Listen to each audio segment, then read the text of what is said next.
Perri Lewis of Mastered, thank you so much for joining us. I know it's a demanding time, meaning everyone's time is in high demand these days. So really appreciate and value your time with us today. Thanks for joining us. No problem at all. It's interesting to have really interesting conversations at the moment. Yeah. Great way to figure out how to solve the problem of what happens in the future.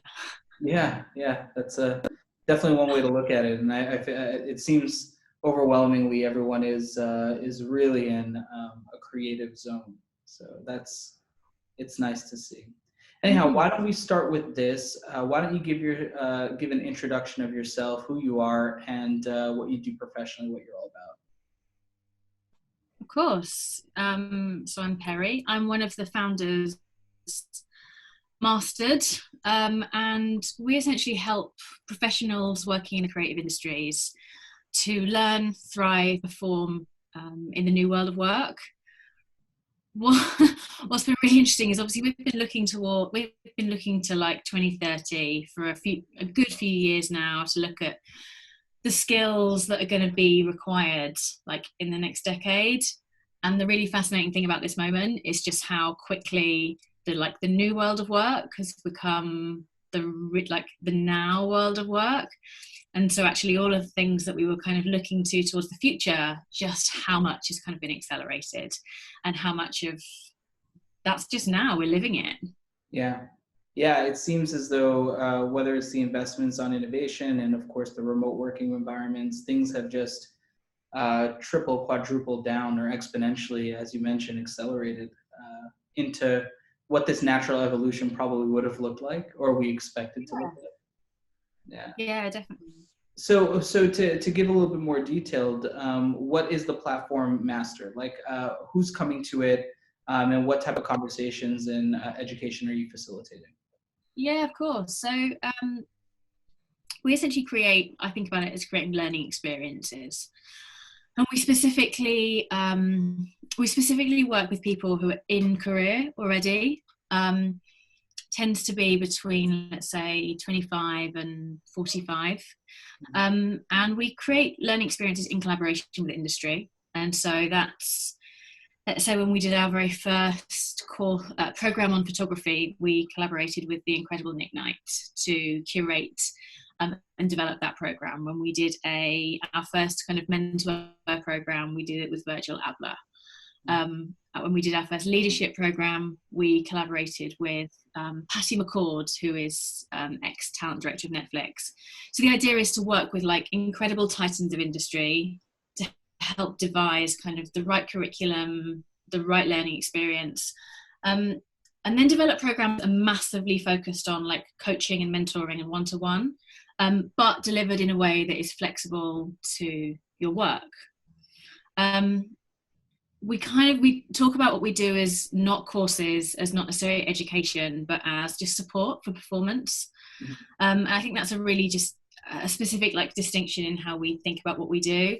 I don't necessarily think about, our job is to help people at work and help people perform. And so all of the different mechanisms that we do help people with that.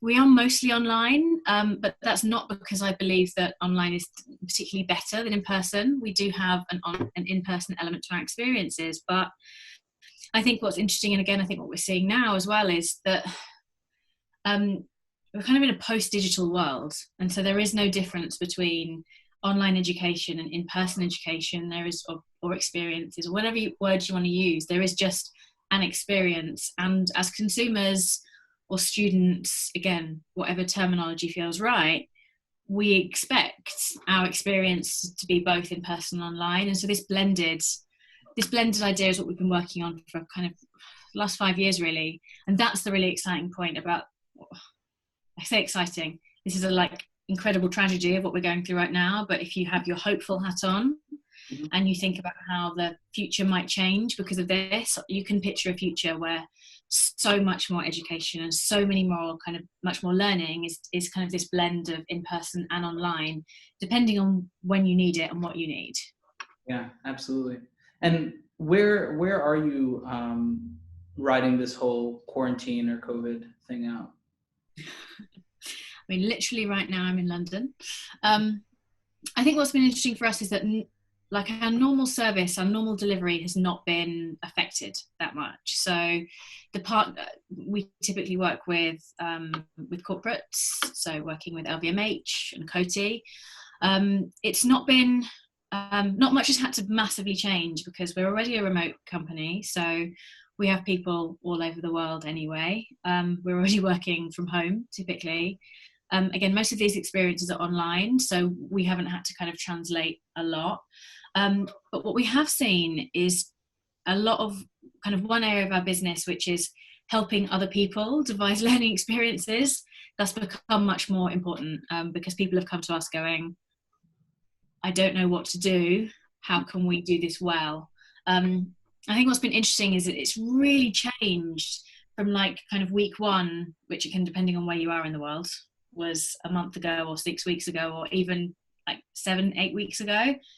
What people were asking and coming to us for then is quite different to what people are coming to us for now, and what we imagine might be people might be coming to us in the like next month or so, and then even a year or so. That's been fascinating to watch.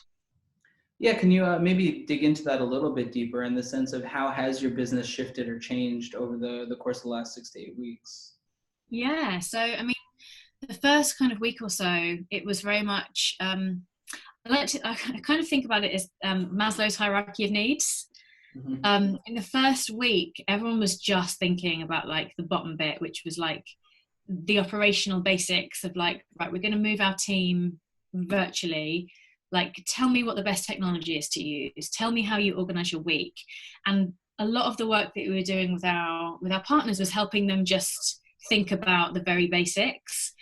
That said, trying really hard to remind them that all the way up the pyramid of the hierarchy of needs, you have to be thinking about your team on all those different levels. And so kind of as the weeks progressed, the things that we started helping with were more around the kind of the other areas. So let's say you got to kind of week 2 or 3 and it was not about the culture of working remotely anymore.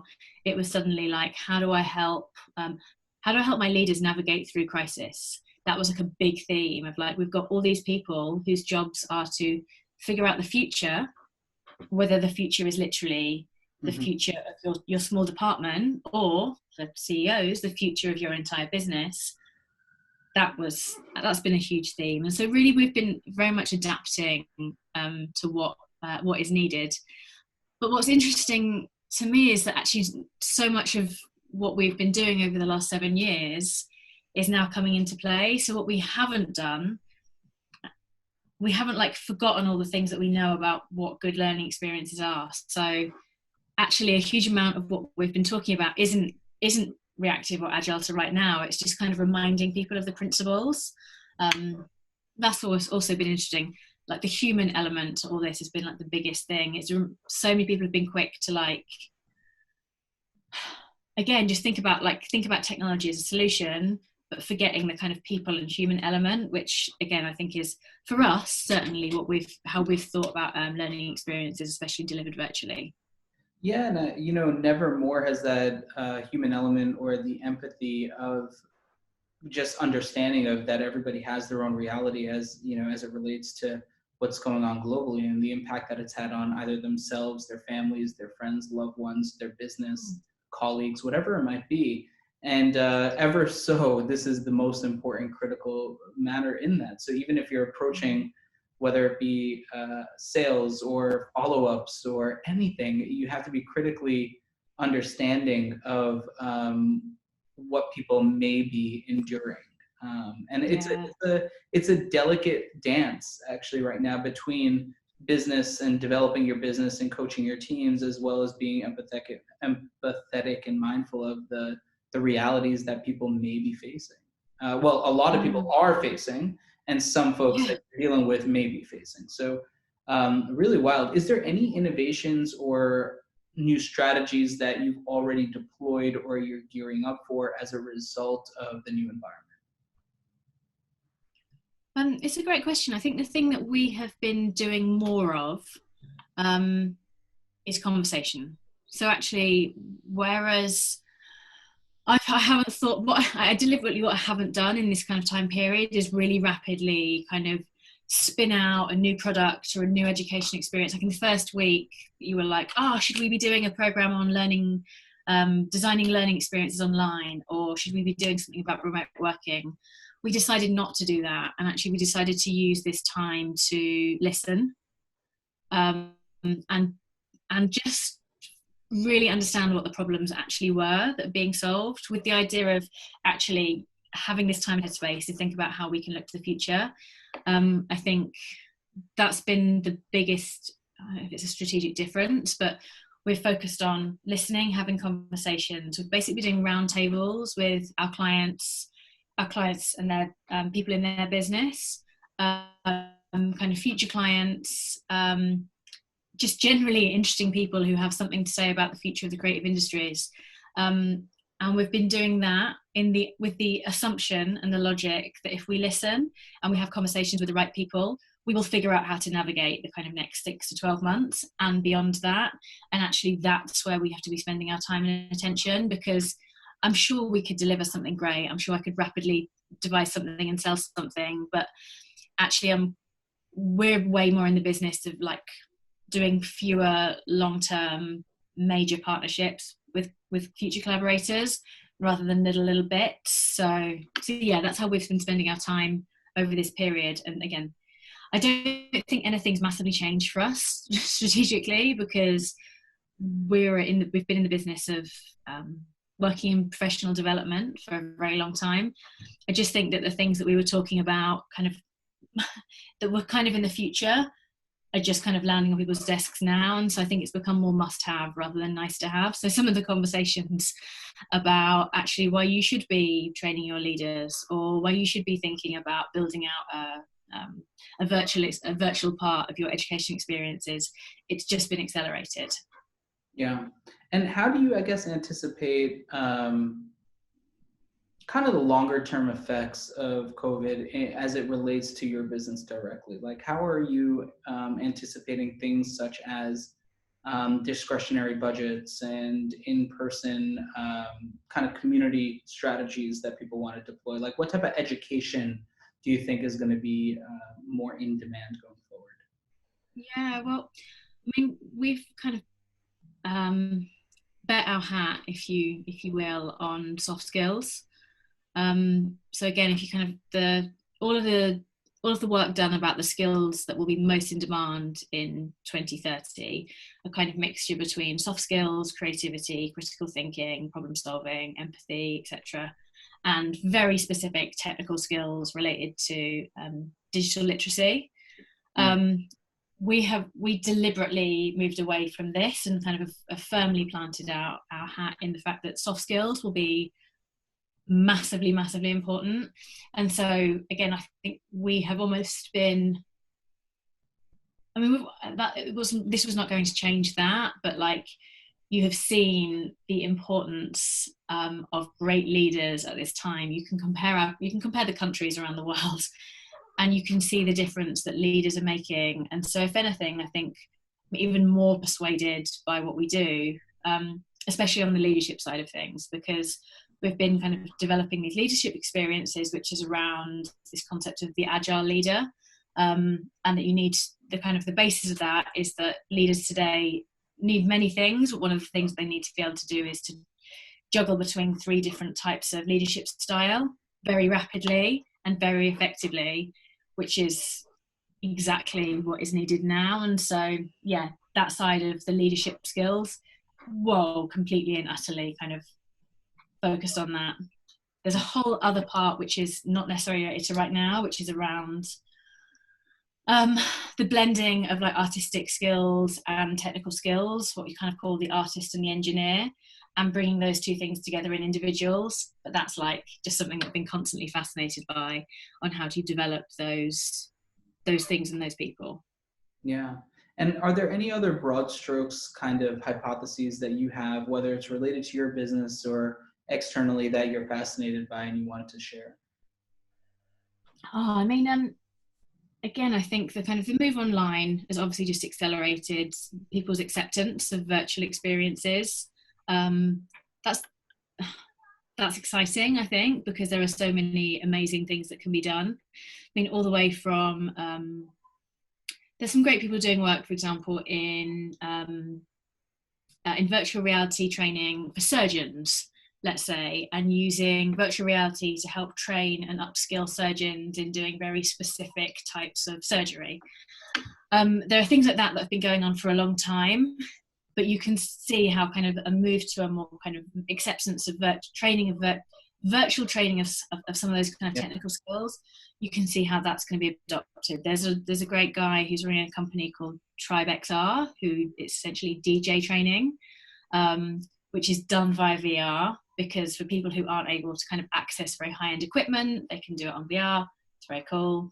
I think that's an interesting space. Not sure that this will necessarily be the thing that catalyzes that, because there's a whole question there about access to equipment and headsets, but that's one thing. And I'm really intrigued at what this will do to the rise of MOOCs. So the kind of massive open online courses. Obviously, over the last decade, there was like a huge rise of those guys, the likes of Coursera, and they have been growing exceptionally over the last few years, but just not as much as maybe it was 5 years ago. However, with this, everyone suddenly moved to online again, and you wonder, will you see the resurgence of that? Or is just this something passing, that as soon as we go back to even a new normal, that people will still favour those in-person experiences? And perhaps even more so because we'll be so delighted by in-person. So I'm interested to see how that's going to play out. Have a bit of a guess that it's going to be that the in-person will be just as important, but it will become more special. And actually, I think there's a real challenge for universities right now who have not innovated over many years and have not thought about how they're delivering their learning. And actually, the challenge that they face over, let's say, this 6 to 12 months of how they negotiate something in person, which maybe isn't as special as it was, and how do they create that kind of epic, wonderful learning experience that people are willing to travel for, because we're going to be less likely to endanger ourselves, let's say. I mean, that seems like a really massive thing to say, but I think we'll be less likely to do that. And so actually, when we do stuff in person, especially in education, you're going to want it to be even more valuable and even more just a wonderful experience. Perri Lewis, a master, thank you so much for joining us today. Really appreciated your insights, and I'm sure everybody else will as well. No problem at all. It's been a pleasure. I've got many questions for you on how you're navigating it. Yeah, I'm happy to switch the microphone around, and we could turn it around for sure. Maybe we could set that up for later in the week. But for now, I'll get this out there. The folks need it, and I really, really appreciate it. Thank you. Not at all.